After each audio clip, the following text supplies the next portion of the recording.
السلام علیکم ورحمۃ اللہ وبرکاتہ۔ لکھتے ہیں جی شیخ محترم امام ترمذی کسی حدیث کو حسن قرار دیں تو وہ حدیث حسن ہوگی یا نہیں؟ نہیں، یہ کوئی ضروری نہیں ہے۔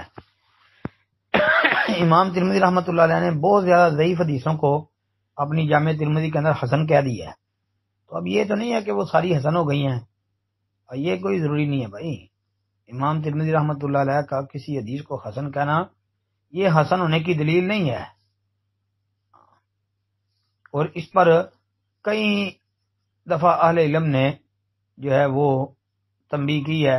مثلا میزان الاعتدال کے اندر امام ذہبی رحمۃ اللہ علیہ نے جو ہے یہ بات سمجھائی ہے کہ امام ترمذی کی تحسین سے دھوکہ نہ کھانا، کہ امام ترمذی کسی حدیث کو حسن کہہ دیں تو اس سے دھوکہ نہ کھانا، یہ نہ سمجھنا واقعی حسن ہے۔ کئی حدیثیں ایسی ہیں امام ترمذی صاحب رحمۃ اللہ علیہ وہ اپنی جامع ترمذی کے اندر ضعیف حدیث کو حسن کہہ دیتے ہیں۔